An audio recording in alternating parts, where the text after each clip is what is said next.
अकूत मात्रा में साहित्य लिखा है द्विवेदी जी ने। बहुत लंबा चौड़ा उनका साहित्य रहा है।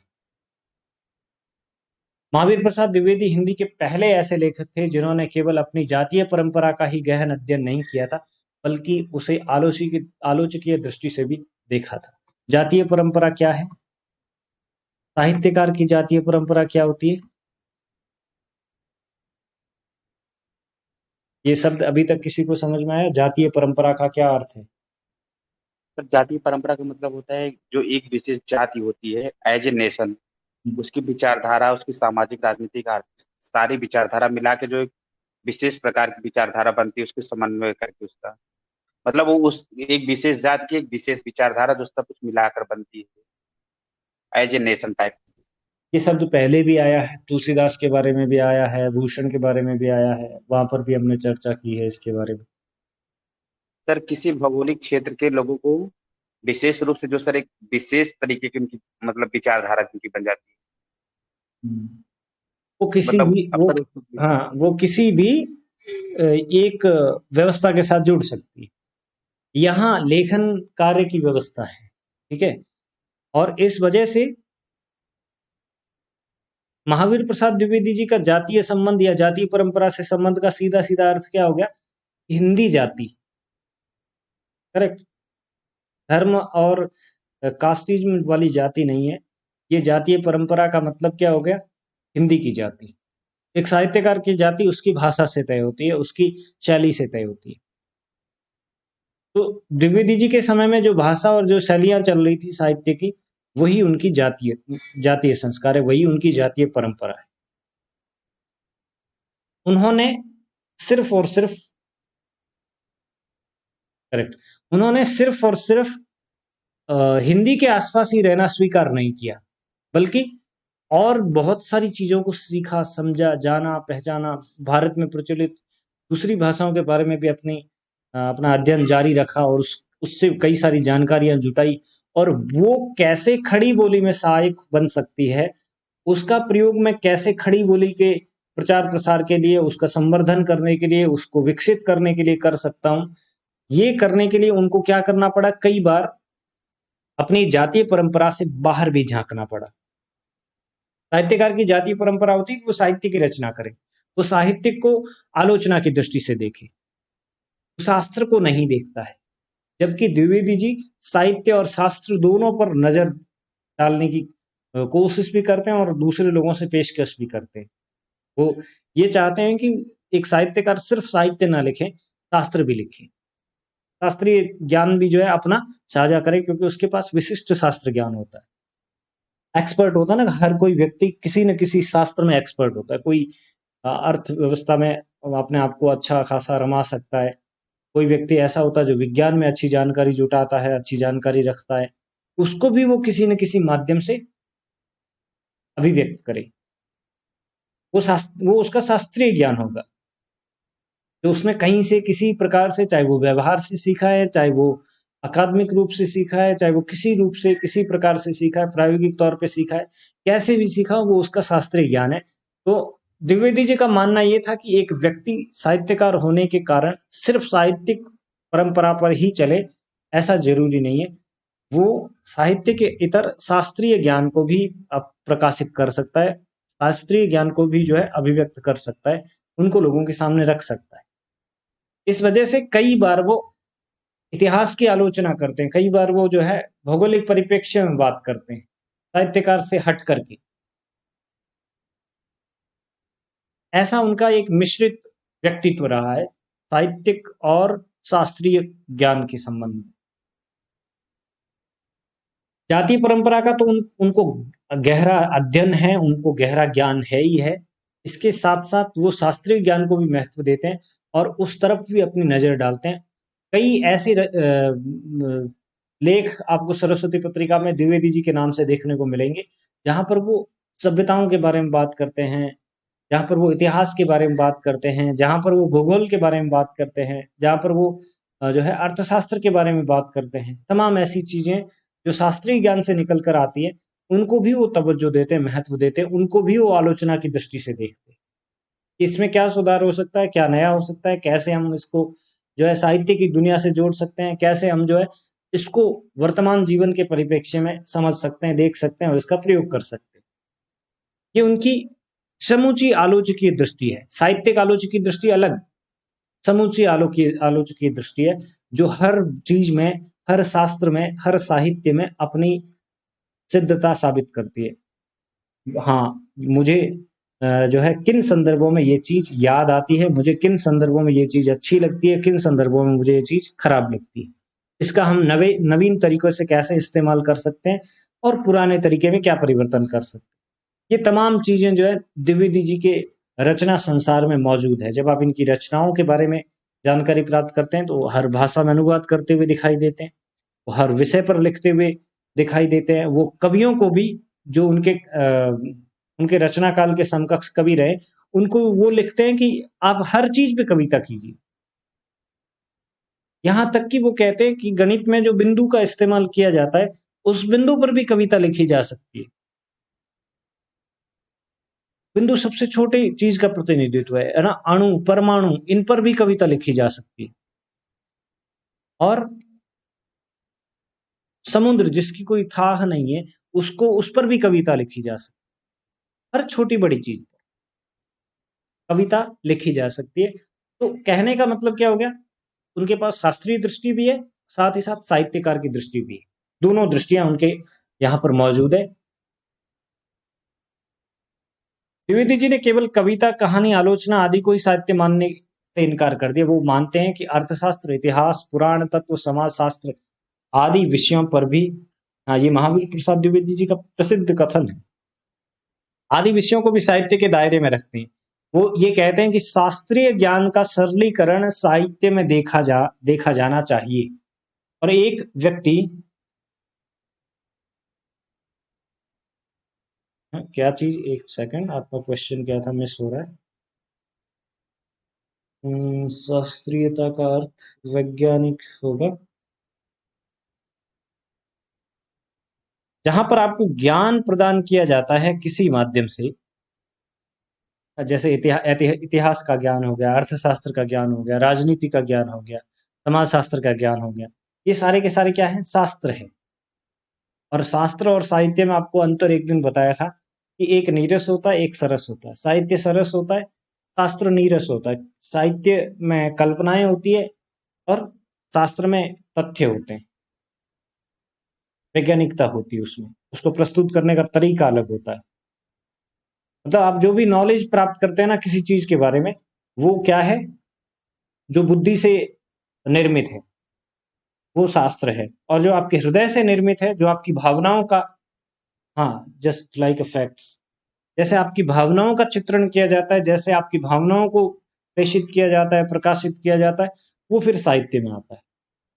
आपके विचारों का अंकन शास्त्र में आएगा, आपकी भावनाओं का अंकन साहित्य में आएगा। तो द्विवेदी जी मानते हैं कि शास्त्र को भी इस प्रकार से प्रस्तुत किया जाए कि उसमें आप भावनाएं मिश्रित करो, तथ्य के साथ में आप जो है अपनी कल्पनाएं डालो, उसमें उसको सरस बनाने की कोशिश करो और उसकी पुनर्प्रस्तुति करो। इससे क्या होगा, व्यक्ति जो है एक तरीके से साहित्य से भी जुड़ेगा और शास्त्र से भी जुड़ेगा, उसे ज्ञान भी प्राप्त होगा और उसको सरसता भी प्राप्त होगी, उसको पढ़ करके आनंद भी आएगा। उदाहरण के लिए, जैसे आप कोई सभ्यता के बारे में समझा रहे हैं कि उसका उत्थान कैसे हुआ, वो उस सभ्यता के लोगों ने क्या क्या हासिल किया और उस सभ्यता का पतन कैसे हुआ। अगर आप सिर्फ फैक्ट्स पे बेस्ड बात करेंगे तो वो बहुत नीरस और बोरिंग सा होगा। आप उसमें अपनी कल्पना शक्ति का समाहार कीजिए, तथ्यों के साथ छेड़छाड़ मत कीजिए, तथ्यों के अतिरिक्त उसमें कल्पना शक्ति डालिए और उसका प्रस्तुतिकरण इतने रोचक तरीके से कीजिए कि स्टूडेंट्स एक बार सुनते ही उसको जो है हृदयंगम कर ले, समझ जाए उसको कि क्या कैसे रहा होगा। इमेजिनेशन करवाइए उनको, उनको जो है वहां तक पहुंचाइए। उस परिप्रेक्ष्य में एक फ्लैशबैक स्टाइल का यूज करते हुए उस माहौल का एक तरीके से अनुमान करवाइए, ताकि वो चीज अच्छे तरीके से हृदयंगम हो सके। तो ये मानते हैं द्विवेदी जी की इतिहास, पुरातत्व इत्यादि सिर्फ शास्त्रीय चीजें नहीं है, इन्हें हम आज के समय में साहित्य की श्रेणियों में शामिल कर सकते हैं। और ऐसा हुआ है, फिर उसके बाद काफी हद तक ऐसा हुआ है। कई ऐसी शास्त्रीय बातें, जो नीरस तथ्यात्मक बातें थी, उनको जो है बाद में साहित्यिक दृष्टि से देखते हुए उसमें तथ्यों के साथ में कल्पनाओं का समाहार करते हुए उनका पुनर्प्रस्तुतिकरण किया गया। अब जितने भी ऐतिहासिक उपन्यास देखते हैं, जितनी भी ऐतिहासिक कथानक देखते हैं, आख्यान देखते हैं, जो उठाए गए इतिहास से हैं, लेकिन फिर उसमें कलात्मकता का समाहार किया गया और प्रस्तुत किया गया। उदाहरण के लिए वृंदावन लाल वर्मा के उपन्यास देखिए, उदाहरण के लिए प्रसाद के नाटक देख लीजिए, तथ्यात्मक है, लेकिन साथ ही साथ वो जब उसमें कल्पनाओं का समाहार करते हैं, जब उसमें एक साहित्यकार की कला दृष्टि डालते हैं, तो कितने सजीव और कितने सुंदर बन जाते हैं वो दृश्य, उनको हम अनुभव कर सकते हैं। करेक्ट। ये मत और ये विचार था द्विवेदी जी का साहित्य और शास्त्र के संबंध में, कि इनका मिश्रण होना चाहिए, ताकि जो है एक नई दृष्टि पैदा हो सके, लोगों में रुचि पैदा हो सके शास्त्र के प्रति भी, लोग ज्ञान प्राप्त करते समय भी हिचकिचाए ना, वो बड़ी तल्लीनता के साथ, बड़ी ईमानदारी के साथ उसको स्वीकार भी करते जाए। उन्होंने वेदों से लेकर के जगन्नाथ तक के संस्कृत साहित्य की निरंतर प्रवाहमान धारा का अवगाहन किया था और उपयोगिता तथा कलात्मक योगदान के प्रति एक वैज्ञानिक दृष्टि अपनाई थी। ऐसे नहीं कि आंख मूंद कर उसको स्वीकार कर लिया क्योंकि आचार्य कवियों ने कहा है, नहीं, ये दृष्टि उनके यहाँ पर बिल्कुल भी नहीं है। उसको अच्छे खासे तरीके से तोला है, समझा है, उसका सार निकालने की कोशिश की गई। एक बहुत बड़ा ग्रंथ है, 500 पेज का है, लेकिन उसमें सार जैसी कोई चीज है नहीं। वो सार जैसी चीज आप 3 पेज में निकाल सकते हैं, तो उन्होंने वो काम किया है, उसका सार रूप देने की कोशिश की है, उसका सरलीकरण करने की कोशिश की गई है। एक बात जो घुमा फिरा के प्रस्तुत की जा रही है किसी आचार्य कवि के द्वारा, किसी साहित्यकार के द्वारा, उसी बात को सीधे तरीके से कहने की कोशिश द्विवेदी जी की है। और इसी वजह से द्विवेदी जी की बहुत सारी रचनाएं ऐसी है जो अनुवाद है, कुछ छाया अनुवाद है, कुछ उस रचनाओं का भाषाई अनुवाद है। इस तरीके से आपको बहुत सारा अनुवाद जो है द्विवेदी जी द्वारा देखने को मिलता है। उसका सरलीकरण करने की कोशिश की गई ताकि जो पाठक है वो अच्छे तरीके से हृदयंगम कर सके। रचना लिखी किस लिए जाती है? ताकि पाठक उसको समझे, पाठक उस चीज को, जिस चीज की प्रस्तुति की जा रही है, जिस विषय की प्रस्तुति की जा रही है, उसे अपने जीवन में उतारे। लेकिन जब समझ में ही नहीं आएगी बातें, वो मेधा जो रचनाकार के पास है वो जरूरी नहीं है कि हर एक पाठक के पास हो। पाठक के पास एक सीमित बुद्धि होती है और रचनाकार के पास एक असीमित बुद्धि होती है।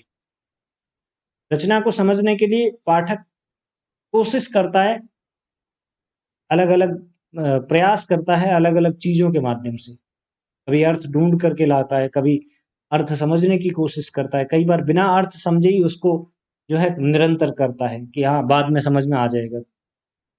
तो द्विवेदी जी के यहाँ पर एक सिंपल सा सरल सा फॉर्मूला था कि जो चीज आपको महत्वपूर्ण लगे उसको पुनर्प्रकाशित कीजिए सरल अंदाज में, सरल तरीके से, ताकि पाठक जो है ईमानदारी के साथ उसको अंगीकार कर सके, स्वीकार कर सके। और हर चीज जो है, जरूरी नहीं हर चीज पुनर्प्रस्तुतिकरण के लिए, नहीं, जो व्यवस्थाएं धीरे धीरे करके खत्म हुई है, उन व्यवस्थाओं में हर समय कुछ न कुछ विशेष परिस्थितियां रही है। जैसे संस्कृत काल में, या फिर आप आदिकाल को ले लीजिए, आदिकाल के समय में अंग्रेजों जैसी व्यवस्था नहीं थी, लेकिन आधुनिक काल में अंग्रेजों के हम गुलाम हैं, हमें नए तरीके से जो है अपनी गुलामी जो है निभानी पड़ रही है। जो गुलामी मुगलों के समय थी वैसी गुलामी अंग्रेजों के समय नहीं है। संस्कृत के जो वैदिक काल था उस समय जो माहौल था वैसा माहौल आज नहीं है। हर स्तर में देख लीजिए, चाहे सामाजिक स्तर का माहौल देख लीजिए, चाहे राजनीतिक स्तर का देखिए, चाहे आप आर्थिक स्तर का माहौल देखिए, हर स्तर पर अलग माहौल है। तो जो चीजें संस्कृत साहित्य में व्यवस्था के हिसाब से ठीक थी, वो चीजें आज के समय में नहीं काम आ सकती। जो काम आने लायक है उनका पुनर्प्रस्तुतिकरण किया जाए, द्विवेदी जी इस पक्ष में थे। उस रचना की उपयोगिता, वर्तमान संदर्भों में उस रचना की क्या उपयोगिता है, वो हमें क्या सीख दे सकती है। दूसरी चीज, सिर्फ उपयोगिता पर भी बल नहीं देना है, क्योंकि उपयोगिता पर बल देने से वो चीजें शास्त्रीय बन जाती हैं। नीरस बन जाती है, उबाऊ बन जाती है। उसमें रमणीयता, उस रचना का कलात्मक योगदान भी आगे प्रस्तुत करना, अगली पीढ़ियों तक पहुंचाना आवश्यक होता है। वो कलात्मक योगदान के प्रति भी वो सावचेष्ट है। किस रचना का कलात्मक योगदान जो है वो श्रेष्ठ है और आगे की पीढ़ी तक पहुंचाने लायक है। और तीसरी चीज, वो एक वैज्ञानिक दृष्टि रखते हैं, बिना उसको सोचे समझे उसका पुनर्प्रस्तुतिकरण नहीं करना चाहते।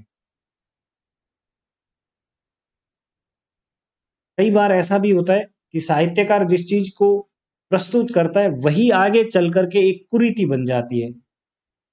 बहुत सारे रीजन होते हैं उसके पीछे। उदाहरण के लिए आप मध्यकाल में बहुत सारे ऐसे ग्रंथ देखेंगे, चाहे तो आप अपभ्रंश के ग्रंथ देखिए, चाहे आप राजस्थानी के ग्रंथ देखिए, या उस समय जो भी प्रचलित भाषा रही है उसके ग्रंथ देखिए। वहां पर आपको जो है सती प्रथा के बारे में पॉजिटिव तरीके से बताया जाता है कि एक जो है महिला है, इस तरीके से सती होने के लिए उसकी सवारी निकली और वो सती होती है और लोग उसका गुणगान करते हैं, लोग उसका जनगान करते हैं, जन उसका गान करता है। अब आज के संदर्भों में अगर वही चीज लिखी जाए या अनुवाद कर रहे हैं, मान लीजिए आप कोई मध्यकालीन रचना का, अगर आप उस रचना का अनुवाद करेंगे तो वो रचना आज के समय में या ये घटना आज के समय में अनुवाद करने योग्य नहीं है, क्योंकि हमने स्वीकार कर लिया है कि इस प्रथा के आड़ में उस समय जब ये प्रथा थी उसका तरीका कुछ और था। धीरे धीरे लोगों ने इसका तरीका बिगाड़ दिया, धीरे धीरे लोगों ने इस चीज का या इस प्रथा का प्रयोग अपने अंदाज से करना शुरू कर दिया। इन तमाम कारणों की वजह से ये प्रथा एक कुरीति बन जाती है और उस कुरीति का वर्णन आज करना आवश्यक नहीं है। ये वैज्ञानिक दृष्टि है।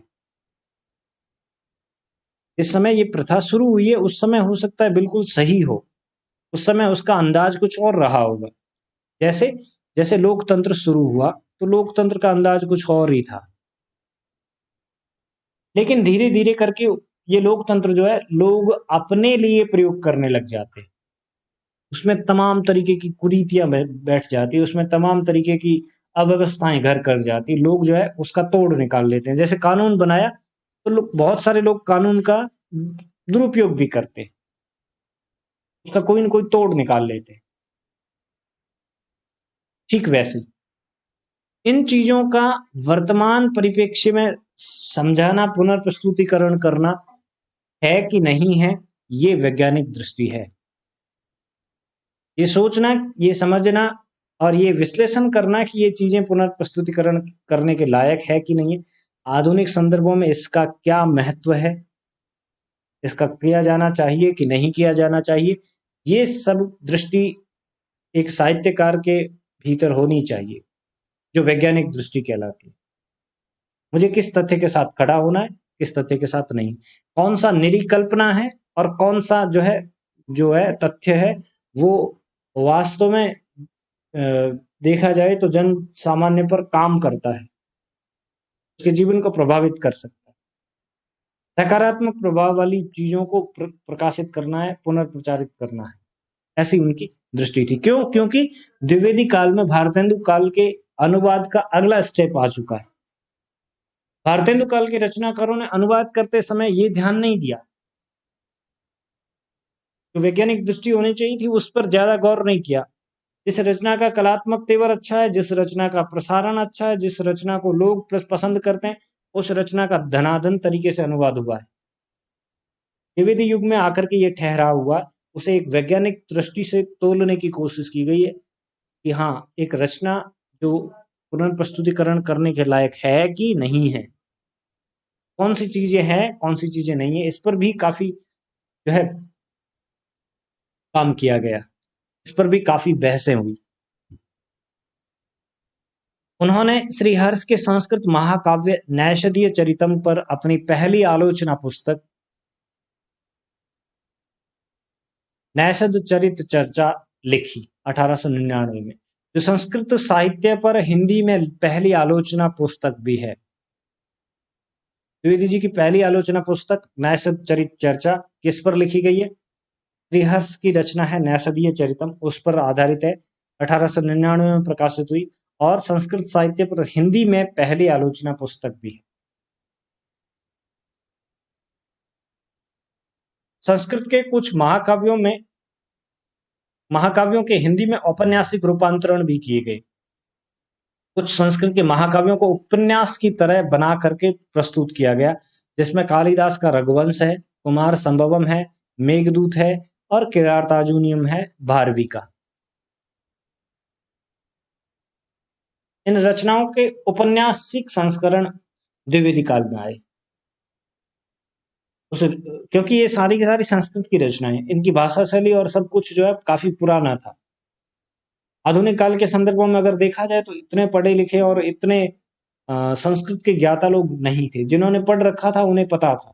इसको एक नई दृष्टि से प्रस्तुत करना आवश्यक था।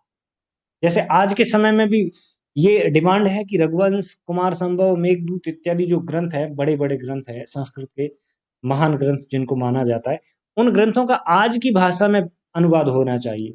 आज की जो हिंदी है, जो नई हिंदी है, उसमें अनुवाद होना चाहिए,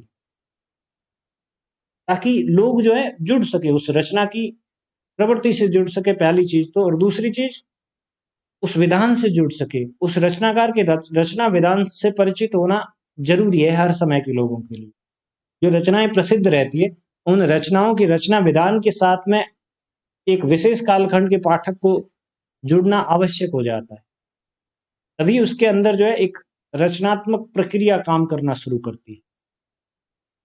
आप अगर कुछ लिखना चाहेंगे, आप अगर कुछ सृजन करना चाहेंगे, तो इससे पहले आपको शास्त्रीय ज्ञान होना आवश्यक है कि रचना बनती कैसे। उसका काव्य शास्त्रीय अध्ययन होना चाहिए आपके पास।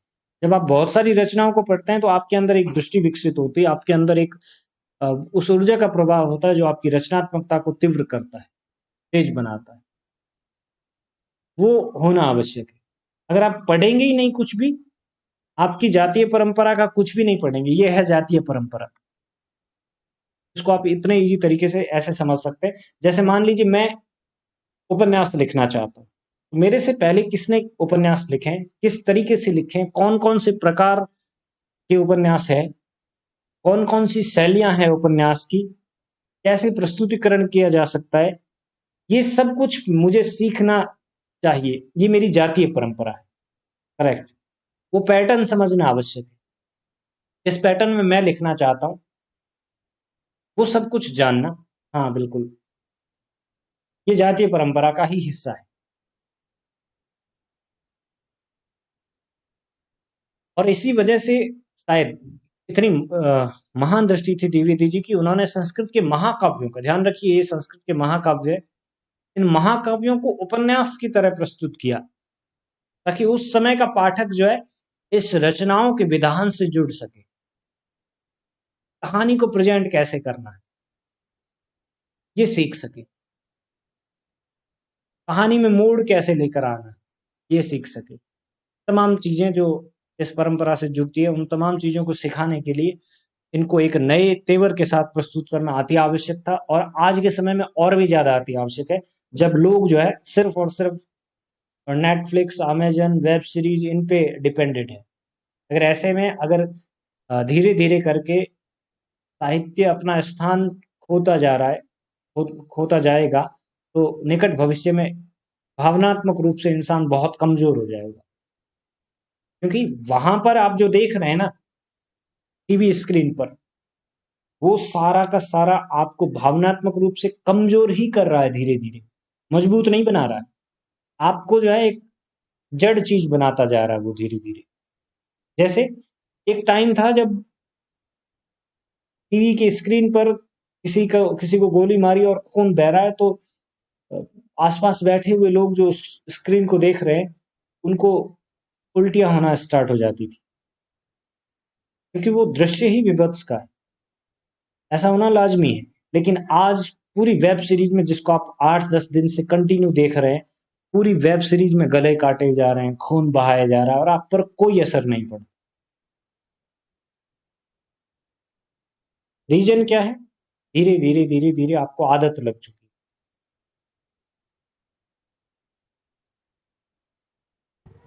सर, है। महाकाव्य को उपन्यास में अगर रूपांतरण करते तो उसमें क्या-क्या चेंज आ सकते हैं? महाकाव्य, देखो कोई भी काव्य होगा ना, चाहे वो महाकाव्य है, खंड काव्य है, कुछ भी है, पहले आपको पात्र निकालने पड़ेंगे उसके, फिर उन पात्रों का चरित्र चित्रण अपने हिसाब से करना है कि इस रचना में ये पात्र कैसा है। फिर आप जब ट्रांसलेशन कर रहे हैं उसका, ये सिर्फ ट्रांसलेशन ही नहीं, आप विधा को भी क्या कर रहे हैं, रूपांतरित कर रहे हैं। महाकाव्य अलग विधा है, उपन्यास अलग विधा है। जैसे उपन्यास लिखा जाता है, पात्र का चरित्र चित्रण किया जाता है, पात्रों के बीच एक संवाद होता है, वो अलग तरीके का होता है, नाटकीय तरीके का होता है। महाकाव्यों में वैसा नाटकीय तरीके का संवाद देखने को नहीं मिलता है। ये सारा कुछ आपको परिवर्तन करना पड़ेगा। जैसे मान लीजिए गोदान एक कविता थी, है ना, गोदान एक कविता कविता है। अब कविता कैसे लिखेंगे गोदान की, और उपन्यास कैसे लिखा हुआ है, ठीक वैसे ही ये कविताएं हैं, बड़ी कविताएं हैं ये सारी की सारी। इन कविताओं में जो जो पात्र है, उन पात्रों को निकाला गया है, पहले पात्रों का चरित्र चित्रण किया गया है, चाहे वो अपने मन में किया गया, चाहे वो कहीं पे नोट किया है, फिर उनका उस तरीके से इस्तेमाल किया है। एक पात्र की क्या दृष्टि रहती है, एक पात्र की कैसी योजना रहती है, क्रियान्विति कैसे रहती है, वो सब कुछ दिमाग में रखना होता है कि होरी है कैसा, धनिया है कैसी, दुनिया का व्यवहार कैसा है, उसका समाज को देखने की दृष्टि कैसी है, शिक्षा के प्रति उसके क्या विचार है, समाज के प्रति क्या विचार है, पूरी पूरी व्यवस्था के प्रति उसके क्या विचार है। वो विचार उपन्यासों में फिर से अभिव्यक्त होने चाहिए। महाकाव्य में वो विचार कविता के अंदाज में प्रस्तुत होते हैं, और उपन्यास में वो विचार जो है एक डायलॉग के रूप में आते हैं। Okay sir. जैसे अज्ञे की एक कविता है, ये दीप अकेला, और बाद में उसी भावभूमि पर उन्होंने उपन्यास भी लिखा है। तो आप उस समझिए कि उस एक छोटी सी कविता का ही इतना विस्तार किया गया है, पूरा का पूरा जो है ना उपन्यास रचा गया है। सॉरी, नदी के दीप, पूरा का पूरा उपन्यास रच डाला उन्होंने उस कविता की भावभूमि पर।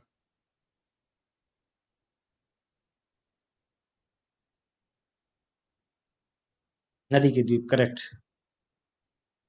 द्विवेदी जी की रचनाएं लगभग 80-85 के आसपास द्विवेदी जी ने रचनाएं लिखी है, यानी कि आप भारतेंदु का रचना संसार भी बहुत विस्तृत है, उनके समकक्ष रचना संसार द्विवेदी जी का मान सकते। भारतेंदु ने भी कई पत्र पत्रिकाओं के माध्यम से अलग अलग क्षेत्रों में अलग अलग कीर्ति अर्जित की है। जैसे स्त्रियों के लिए उन्होंने बाला बोधनी निकाली, पत्रकारिता को एक नई दिशा और दशा देने के लिए उनके अलग तरीके के प्रयास थे। यही चीज द्विवेदी जी सरस्वती के माध्यम से कर रहे थे अकेले, और क्योंकि उन्हें एक भाषा को स्थापित करना था, ये एक बहुत बड़ी चुनौती थी। एक भाषा को स्थापित भी करना है, उसका संस्करण करना है, नया संस्करण करना है, दूसरी तरफ उसी भाषा को काव्य रूप में भी कवियों से इस्तेमाल करवाना है। ये बहुत बड़े लेवल की चुनौतियां हैं। जैसे आज आपको अगर कोई कह दे कि हिंदी की जगह आपको इस तरीके की कोई लैंग्वेज है, उसको डेवलप भी करना है, उसका शुद्धिकरण भी करना है, और उसको पूरे भारत के लोगों के द्वारा प्रयोग भी करवाना है, तो समझिए कितनी बड़ी चुनौती होगी। कुछ ऐसी चुनौती इस समय द्विवेदी जी के पास थी। आज के समय में व्यवस्था का सवाल अलग है, व्यवस्था आपकी सपोर्ट में हो सकती है, उस समय तो व्यवस्था आपके बिल्कुल अगेंस्ट में थी, कोई किसी प्रकार से सहायता ही नहीं कर रहा था। उल्टे जो लोग हिंदी में खड़ी बोली में कुछ भी कर रहे थे, उन पे तरह तरह के प्रतिबंध आ रहे थे, नई नई प्रेस एक्ट आ रहे थे, उन पे तमाम तरीके की रोक जो है वो अंग्रेज सरकार के द्वारा समय समय पर लगाई जाती थी, बिना किसी रीजन के, बिना कुछ सुने उन्हें सजा का प्रावधान था। ऐसी परिस्थितियों में द्विवेदी जी ने अपना कार्य किया, वो उनकी महानता का परिचय है। उनकी मौलिक गद्य पुस्तकों में, यहाँ पर हम छोटे तौर पे समझ रहे हैं, आगे चल करके पूरी उनकी रचनाओं की लिस्ट जो है वो आपको देखने को मिलेगी। उनकी गद्य पुस्तकों में नाट्य शास्त्र, ये भरत मुनि वाला नाट्य शास्त्र नहीं है, ये गद्य पुस्तक है, ठीक है, जो 1904 में प्रकाशित हुई। विक्रमांक देव चर्या 1907 में, हिंदी भाषा की उत्पत्ति 1907, संपत्ति शास्त्र 1907, और 1907 में आपको पता होगा दूसरे द्विवेदी जी पैदा हुए थे। जब पहले द्विवेदी जी किताबें लिख रहे थे उस समय दूसरे द्विवेदी जी पैदा हुए, हजारी बाबा। अनुदित पुस्तकों में ये महत्वपूर्ण किताबें हैं जो आपको याद रखनी ही रखनी है। जो मैं अभी बता रहा हूं लिस्ट के इतर, वो तो आपको रखनी ही रखनी है याद।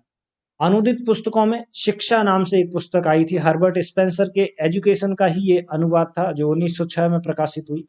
और स्वाधीनता जॉन स्टुअर्ट मिल के ऑन लिबर्टी नामक किताब का अनुवाद था जो 1907 में आई। द्विवेदी जी ने विस्तृत रूप से साहित्य रचना की। इनके छोटे बड़े ग्रंथों की अगर संख्या देखी जाए तो कुल मिलाकर 80 से 81 ग्रंथ इनके मौलिक और अनुदित प्राप्त होते हैं। कितने? 80-81 ग्रंथ। कुछ छोटे हैं, कुछ बड़े हैं, कुछ बहुत बड़े हैं, ये भी है। पद्य के मौलिक ग्रंथों में काव्य मंजूषा, कविता कलाप, देवी स्तुति, ये शतक साथ में, देवी स्तुति शतक आदि प्रमुख है। गंगा लहरी, ऋतु तरंगिणी, कुमार संभवसार आदि इनके अनुदित पद्य ग्रंथ है, यह अनुवादित ग्रंथ है। और ये जो पहले बताए हैं ये इनके मौलिक है, ये तो याद रखने कंपलसरी है। इनके दूसरे अनुवादों में बेकन विचार रचनावली, हिंदी महाभारत और वैणी संसार प्रमुख है। बेकन के विचारों को उन्होंने नई दृष्टि के साथ प्रस्तुत किया। कई बार ये क्वेश्चन पूछा जाता है, बेकन विचार रचनावली का अनुवाद किसने किया? महावीर प्रसाद द्विवेदी। कंफ्यूजन यहाँ होता है, कई बार हम द्विवेदी जी दूसरे समझ लेते हैं या फिर एग्जाम टाइम में हमारे दिमाग में वो ज्यादा अच्छे तरीके से क्रैक कर जाते हैं, इसलिए इनको अलग से याद रखना आवश्यक है। महावीर प्रसाद की रचनाओं और द्विवेदी हजारी प्रसाद द्विवेदी की रचनाओं को अलग अलग याद रखना अपने आप में एक चुनौती का काम है, क्योंकि एक तरीके की इनकी दृष्टि है कहीं ना कहीं। ये है इनकी मौलिक पद्यात्मक रचनाएं। देवी स्तुति शतक, कान्य कुब्जा बलिवृतम, समाचार पत्र संपादन स्तव, नागरी, कान्य कुब्ज अबला विलाप, काव्य मंजूषा, सुमन, द्विवेदी काव्यमाला, कविता कलाप, और ये सब के सब उन्होंने सरस्वती पत्रिका के साथ साथ काम किया है। इनकी और पद्य की अनुवादित रचनाएं, विनय विनोद, ये भी मोस्ट इंपॉर्टेंट स्लाइड है। एक आधा क्वेश्चन हर एग्जाम में पूछा जाता है इस स्लाइड से। सवाल या तो यहां से होता है या फिर यहां होता है। विनय विनोद 1889 में भर्तरी के वैराग्य शतक का अनुवाद किया है, दोहों के माध्यम, दोहों के रूप में अनुवाद किया गया है वैराग्य शतक का। विहार वाटिका गीत गोविंद का भावानुवाद है। ये भी क्वेश्चन बन जाता है, सिर्फ ये इतना सा शब्द, ये कैसा अनुवाद है? भावानुवाद है। यहां पर एज इट इज अनुवाद करना जरूरी नहीं होता। भावानुवाद में क्या होता है, आपने कविता पढ़ी, मान लीजिए गीत गोविंद का भावानुवाद कर रहे हैं, तो आपने गीत गोविंद को पढ़ा, पढ़ने के बाद में उसके पहले पद का अनुवाद करना आपको, तो आपके क्या भाव है, उसके उस रचना के मूल रचना के भाव को आपको लेना है एज इट इज। जैसे पत्रकारिता में ऐसा किया जाता है कि आपने अगर किसी सरकारी ऑफिसर से बाइट ली, मतलब उन्होंने किसी बात पर, किसी मुद्दे पर क्या कहा है, जरूरी नहीं आप उसको एज इट इज लिखें, आप उसका क्या करेंगे, भावानुवाद करेंगे। उन्होंने जो कहा है उस मूल बात को लिखना जरूरी है। ठीक वैसे ही जब किसी रचना का भावानुवाद किया जाता है तो उस मूल रचना के भाव को जरूर अनुवाद की रचना में आना चाहिए। इसके अलावा आप शब्द कैसे भी इस्तेमाल करें और किसी तरीके से उसका प्रस्तुतिकरण करें, भाव वही रहने चाहिए, भाव नहीं बदलने चाहिए, वो भावानुवाद कहलाता। तो गीत गोविंद, हाँ, भावनाओं का अनुवाद, बिल्कुल उसके भाव का अनुवाद। गीत गोविंद की रचना का भावानुवाद किया है विहार वाटिका के नाम से 1890 में। स्नेहमाला 1890 में, ये भी भर्तृहरि के श्रृंगार शतक का ही अनुवाद है दोहों के रूप में। भर्तृहरि की दोनों रचनाएं जो है दोहों के रूप में अनुवादित की गई है द्विवेदी जी के द्वारा। श्री महिमन स्तोत्र, संस्कृत के महिमन स्तोत्र का संस्कृत वृंतों में अनुवाद किया है।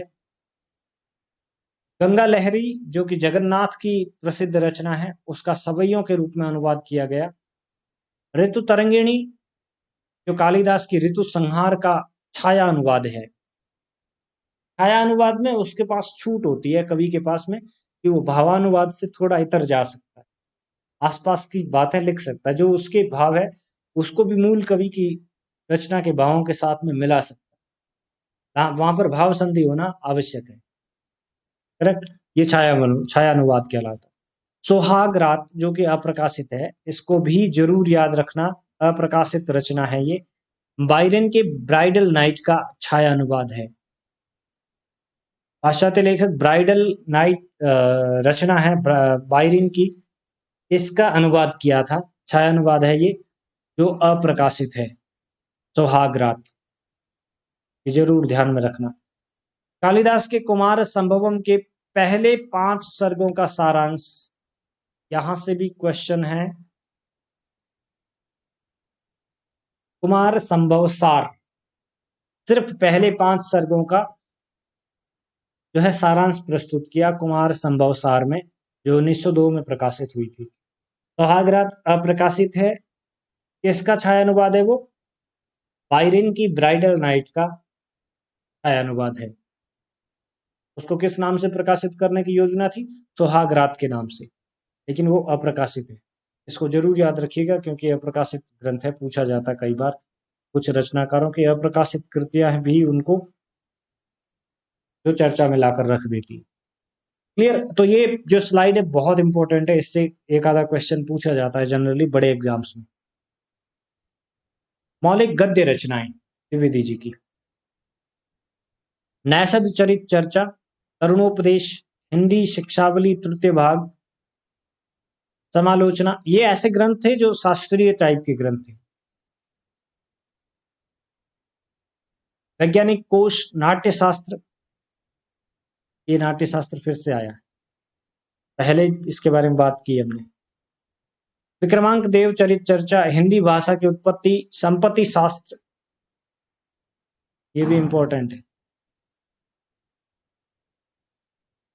कौटिल्य कुठार, कालिदास की निरंकुशता, संपत्ति शास्त्र के ऊपर कई बार क्वेश्चन पूछे जा चुके हैं। हाँ सर, इसमें आपने जो नाट्य शास्त्र का समय दिया 1912 दिया है, पिछले वाले में सर 1907 दिया है क्या? जरा देखिए। 1907 ही होगा मेरे हिसाब से, 7 ही है, यहाँ 12 मिस टाइप हो गया होगा।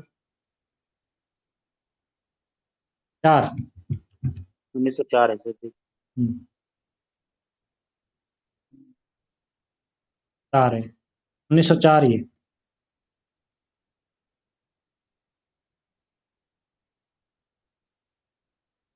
संपत्ति शास्त्र के बारे में बहुत बार क्वेश्चन पूछा गया है, इसको भी आप ध्यान से याद रखिएगा। वनिता विलाप, औद्योगिकी, रसज्ञ रंजन, इसको भी बहुत बार पूछा है। जो इंपॉर्टेंट रचनाएं उनके ऊपर मैं ब्रैकेट कर रहा हूं। कालिदास और उनकी कविता, सुकवि संकीर्तन, अतीत स्मृति, साहित्य संदर्भ, अद्भुत आलाप, महिला मोद, ये भी बहुत बार पूछी गई है। आध्यात्मिकी,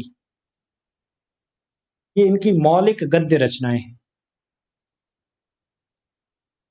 हिंदी भाषा की उत्पत्ति, ये भी पूछा गया ग्रंथ है कई बार। सर, एक कान्य कुब्जा कुलीवतम, क्या मतलब है इसका सर? क्या चीज? सर, एक जो रचना है महावीर जी की, हाँ, कान्य कुब्जी कुलीवतम, इसका मतलब क्या होता है? एक मिनट देखते हैं कहाँ, पहले आइए। तो पीछे है सर। इसमें थी मौलिक पद्य रचनाओं में, जस्ट मिनट। ये देखिए सर, दूसरा नंबर देखिए। कान्य कुब्जावली वृतम, कान्य कुब्जावली वृतम, श्री कानिकुब्ज का व्रत है क्या सर, ऐसा कुछ? एक सेकंड है।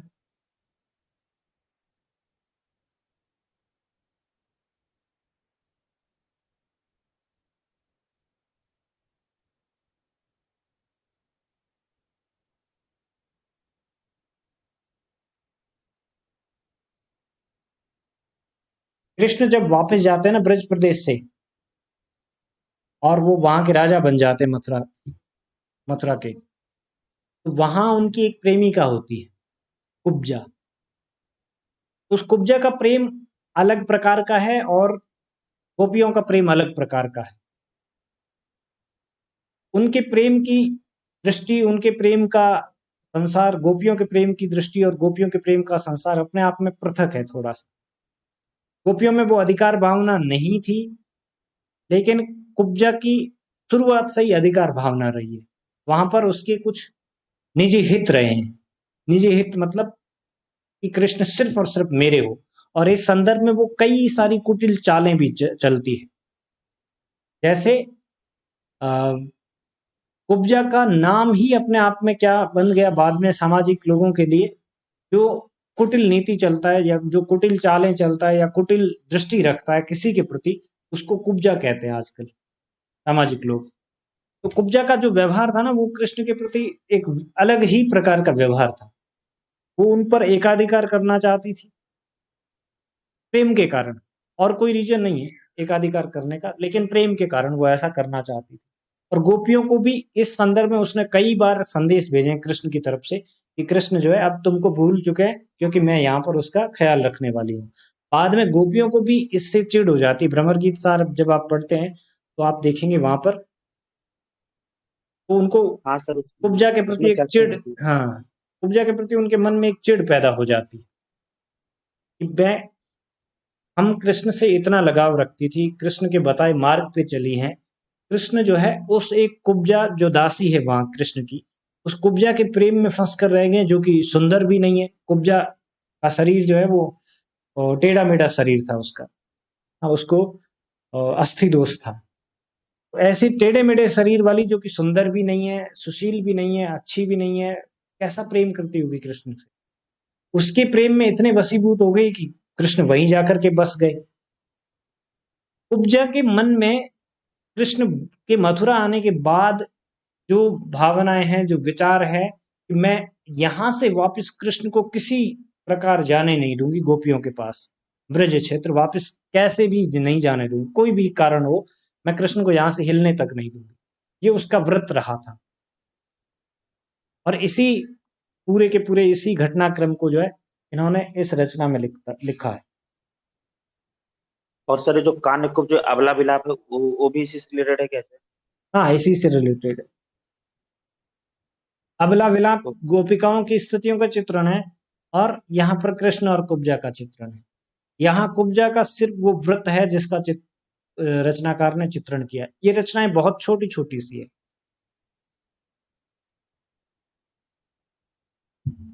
ओके सर, धन्यवाद।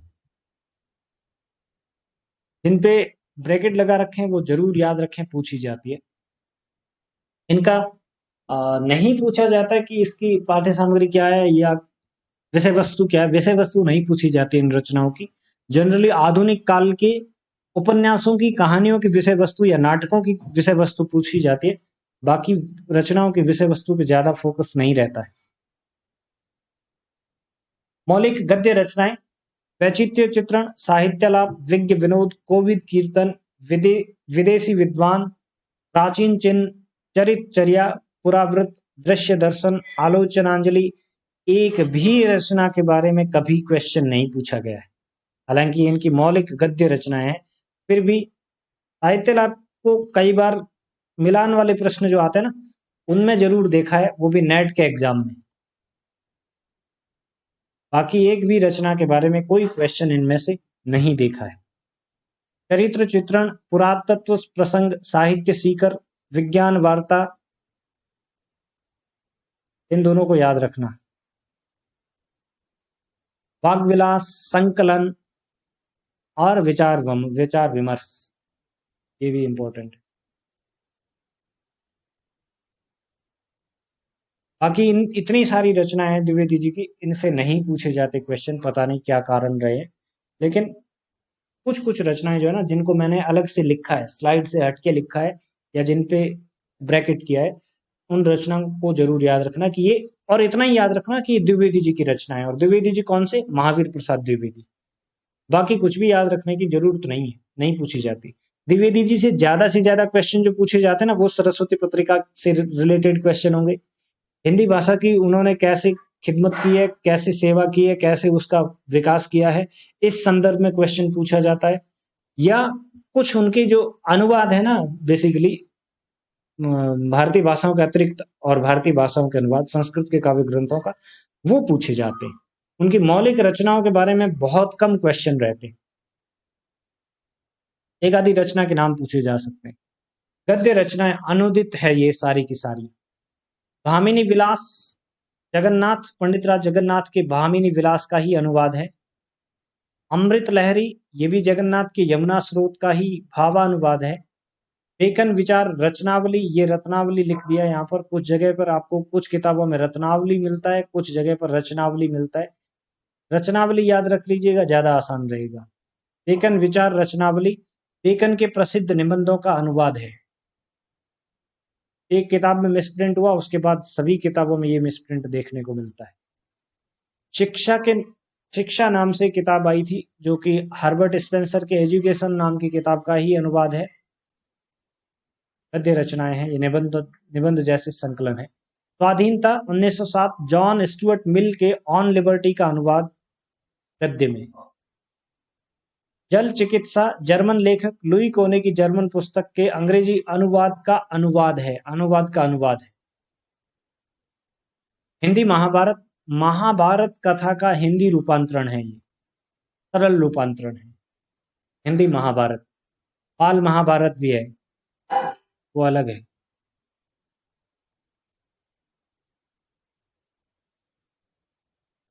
रघुवंश, कालिदास के रघुवंशम का भाषा अनुवाद है। वैणी संहार, भट्ट नारायण के वैणी संहार नाटक का अनुवाद किया है। कुमार संभवम, कालिदास के कुमार संभवम का अनुवाद है। मेघदूत, वही कालिदास की रचना है, उसका अनुवाद है। भारवी की किरातार्जुनीयम का अनुवाद इसी नाम से किया है, किरात अर्जुनीय। किरात किसको कहा गया, आज अचानक से मुझे याद आ गया। किरात कौन है? शंकर भगवान का एक रूप से जो अर्जुन से युद्ध करता है। करेक्ट, आज शिवरात्रि है, इस वजह से मुझे याद आ गए। किरात शंकर भगवान की का ही रूप है। अर्जुन की परीक्षा लेने के लिए जाते, अर्जुन और किरात के बीच में युद्ध होता है। प्राचीन पंडित और कवि, अन्य भाषाओं के लेखों के आधार पर प्राचीन कवियों और पंडितों का परिचय है, जो अलग अलग भाषाओं में, पुराने संस्कृत, तमिल, तेलुगु, कन्नड़, मलयालम, प्राकृत, पाली, तमाम भाषाएं, जिनके प्रसिद्ध व्यक्तियों का जो कभी किसी पत्रिका के माध्यम से, कभी किसी जनरल के माध्यम से कहीं पर भी जिक्र हुआ है, चाहे कोई सी भी भाषा में हुआ है, उसका यहाँ पर अनुवाद किया गया है, जो जरूरी है। आख्यायिका सप्तक, इन अन्य भाषाओं से चुनी हुई 7 आख्यायिकाओं का अनुवाद है। आख्यायिकाएं क्या होती है आपको पता होगा। संस्कृत में जैसे पुराने समय में उपन्यास नहीं लिखे जाते थे संस्कृत में, वैदिक काल में, तो आख्यायिकाएं लिखी जाती थी उस समय में। आख्यायिकाओं की रचना विधि अलग थी, उपन्यासों की रचना विधि से थोड़ी सी पृथक थी, भिन्न थी। उपन्यासों में जैसे चरित्र दिया जाता है, चरित्र के बाद में उसका डायलॉग दिया जाता है, वहां पर सीधे सपाट एक दूसरे के साथ संवाद होते हैं, और उनका विभाजन भी अलग अलग तरीके से होता है। जैसे नाटकों में अंक होते हैं ना, दृश्य होते हैं, अंक होते हैं, ठीक वैसे ही आख्यायिकाओं में होते हैं।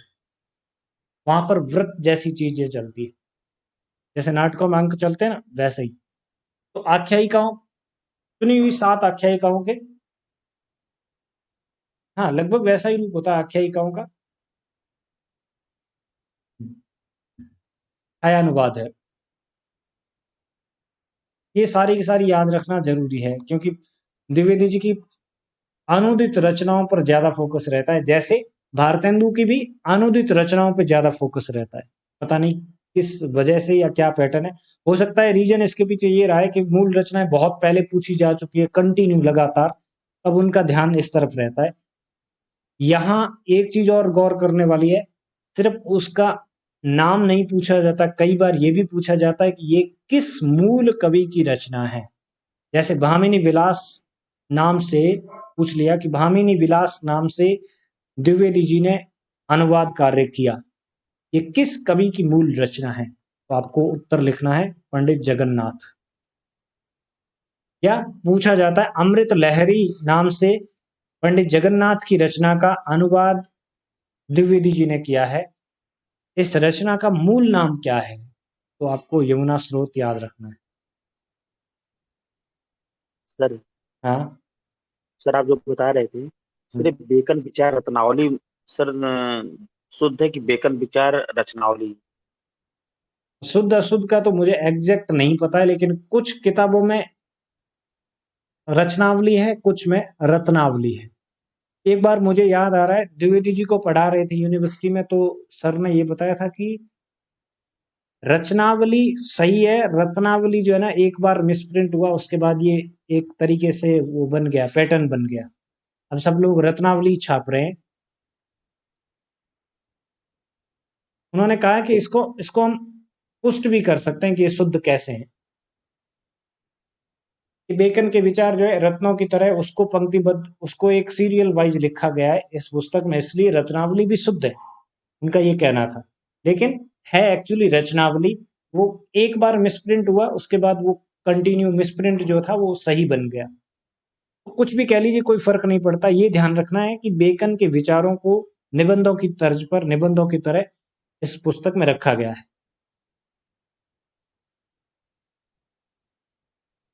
क्लियर? बेकन के निबंध है इसमें।